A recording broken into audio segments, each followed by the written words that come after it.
అదే RTV app వార్తల్ని క్షణాల్లో చదివే అవకాశం ఉంటుంది. ఒక న్యూస్ పేపర్, ఒక టెలివిజన్ ఛానల్ మీ చేతుల్లో ఎప్పుడూ ఉంటాయి.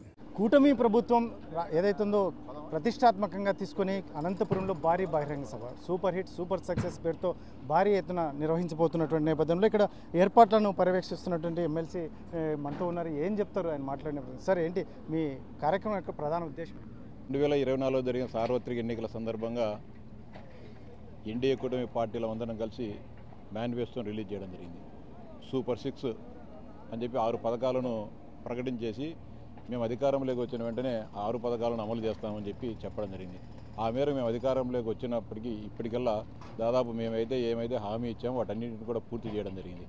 ఆ సందర్భంగా ప్రజలందరికీ కూడా సవివరంగా తెలియజెప్పేదానికి మేము ఎన్నికల్లో ఇచ్చిన మాటను నిలబెట్టుకున్నాం. ఈ పథకాలు ఇంతమంది లబ్ధిదారులందరూ కూడా అందుతూ ఉంది. ప్రజలకు అందుతున్న సంక్షేమ పథకాలన్నింటిని కూడా సవివరంగా వివరించేదానికి అంటే తెలుగుదేశం పార్టీ, భారతీయ జనతా పార్టీ, జనసేన 3 పార్టీలకు సంబంధించిన ముఖ్య నాయకులందరూ కలిసి ఈ బహిరంగ సభలో పాల్గొనడం జరుగుతుంది. 10వ తారీఖు మధ్యాహ్నం 2 గంటల నుంచి సమావేశం ప్రారంభమవుతుంది. గౌరవ చంద్రబాబు నాయుడు గారు, పవన్ కళ్యాణ్ గారు, లోకేష్ గారు, అదేవిధంగా భారతీయ జనతా పార్టీ రాష్ట్ర అధ్యక్షులు మాధవ్ గారు, రాష్ట్రంలో ఉన్న అందరూ ప్రజాప్రతినిధులు, 3 పార్టీలకు సంబంధించిన ముఖ్య నాయకులందరూ కూడా ఈ బహిరంగ సభలో పాల్గొని ప్రజలకు సందేశం ఇవ్వడం జరుగుతుంది. సార్, మొదటి నుంచి తెలుగుదేశం పార్టీ లేని వాటికి అసలు ఆర్భాటం చేసుకోవడంలో తెలుగుదేశం పార్టీకి చాలా వెన్నతో పెట్టిన విద్య. ఇటువంటి పరిస్థితుల్లో ఇచ్చిన హామీలను అరకొరగా అమలు చేస్తూ ఈరోజు సంబరాలు చేసుకోవడం ఎంతవరకు సబబు అనేది వైసీపీ ఆరు. ఏ హామీలు అమలు కాలేదు, ఏ అరకొరగా ఉండదు చెప్తే దానికి సమాధానం చెప్తాం. ఊరికే గాలి అన్న చెట్ల కింద కూర్చొని గాలి మాటలు మాట్లాడితే గాలి సమాధానాలు చెప్పాలంటే కష్టం. తల్లికి వందనం ఉంది, ఎవరికి అమలు కాలేదు చూపించండి. జగన్మోహన్ రెడ్డి అంతకుముందు కుటుంబంలో ఒకరికి ఇచ్చినాడు, మేము ఎంతమంది ఉంటే అందరికి ఇచ్చాం. మళ్ళీ కొన్ని సాంకేతిక కారణాల వల్ల కొంతమందికి ఎవరికైనా పడకపోతే ప్రత్యేకంగా వాటన్నింటిని కూడా పర్యవేక్షించి మొన్ననే 325 కోట్ల రూపాయలు గౌరవ విద్యాశాఖ మంత్రి లోకేష్ గారు రిలీజ్ చేయడం జరిగింది. ఉచిత బస్సు ఉచిత బస్సు మహిళలకు ఉచిత బస్సు ఉంది. ఎక్కడైనా మహిళలను దించినారా? ఏ బస్ స్టాండ్లో నుంచి అయినా బస్సు ఎక్కినప్పుడు లేకుంటే మీరు అర్హులు కాదని చెప్పి రాష్ట్రంలో ఏ ఒక్క మహిళ అయినా దించినారా? లేదు కదా. అన్నదాత సుఖీభవ ఏదైతే గతంలో వైఎస్ఆర్సీపీ ప్రభుత్వంలో ఉన్న డేటా ఉందో దాన్ని కొంత అదనంగా డేటాను చేసి ఇవ్వడం జరిగింది. ఎక్కడ ఏ రైతుకైనా సరే నేను అర్హునిగా ఉండి నాకు అన్నదాత సుఖీభవ పర్లేదని ఏమైనా చెప్పినారా? ఆయన మొత్తం ఇచ్చింది 13,500 రూపాయలు, మేము 20,000 ఇస్తాము. ఆయన మొత్తం రాష్ట్ర ప్రభుత్వ వాటా ఆ రోజు 7,000 రూపాయలు, మిగతా 6,500 రూపాయలు కేంద్ర ప్రభుత్వ వాటా. మేము మొన్ననే ఆయన అయితే రాష్ట్ర ప్రభుత్వం ఏదైతే ఆయన ఇచ్చాడో ఆ 7,000 రూపాయలు మేము మొదటికంతగానే వేయడం జరిగింది. ఇంకా ఎక్కడ ఇప్పుడు గ్యాస్ ఉంది, గ్యాస్ సిలిండర్లు ఎవరైనా ఏ మహిళ అయినా సరే మాకు రాలేదు, దీపం బంధ కింద మాకు గ్యాస్ సిలిండర్కి సంబంధించిన సబ్సిడీ రాలేదు 800 రూపాయలు ఎవరైనా చెప్పినారు మహిళలు? ఇంకా యూరియా గురించి మాట్లాడుతున్నారు. ఎక్కడ యూరియా కొరత ఉంది? ఈసారి ముందస్తుగానే దాదాపు 1 నెల ముందుగానే ఎగువ ప్రాంతాలైన మహారాష్ట్ర కానీ కర్ణాటక ప్రాంతాల్లో పెద్ద ఎత్తున వర్షాలు వచ్చి వరదలు రావడంతో కృష్ణా పరివాహక ప్రాంతం కానీ, గోదావరి పరివాహక ప్రాంతం కానీ, తుంగభద్ర పరివాహక ప్రాంతంలో ముందే వర్షాలు వచ్చినాయి. డ్యాములు ముందే నిండినాయి. అంటే వరి నాట్లు మామూలుగా ఆగస్టు సెప్టెంబర్ నెలలో వరి నాట్లు వేయాల్సింది ఈసారి జూన్ జూలైకి వరి నాట్లు వేసినారు. అంటే ముందుగానే 1 నెల ముందే సీజన్ స్టార్ట్ అయింది.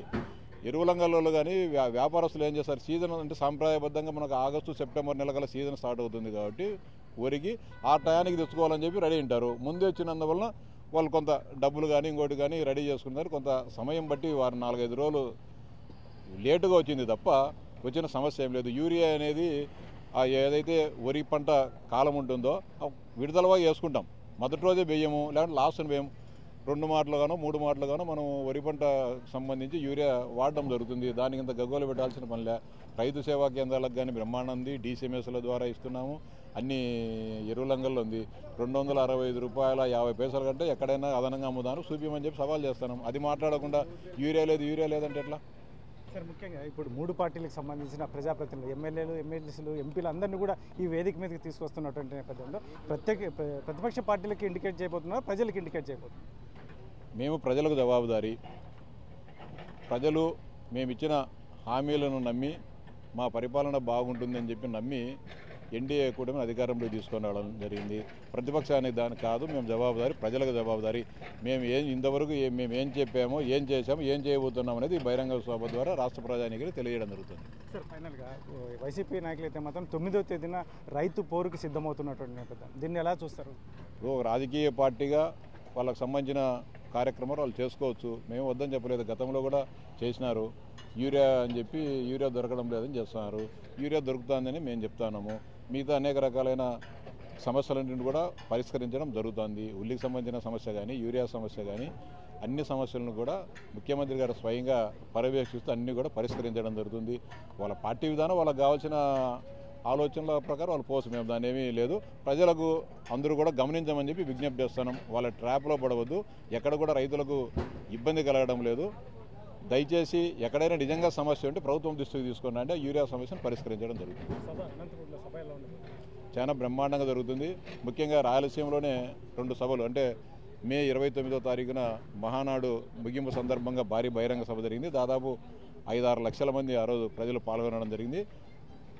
దానికి దీటుగా అదేవిధంగా అంతే పెద్ద ఎత్తున దాదాపు 4 లక్షల మందిని ఇక్కడ సమీకరించాలని చెప్పి ఉమ్మడి అనంతపురం జిల్లా నాయకులందరూ కూడా ప్రయత్నాలు చేస్తూ ఉన్నారు. ఖచ్చితంగా ఈ సభ అనంతపురం జిల్లా చరిత్రలోనే ఒక తలమానికంగా మిగిలిపోతుంది.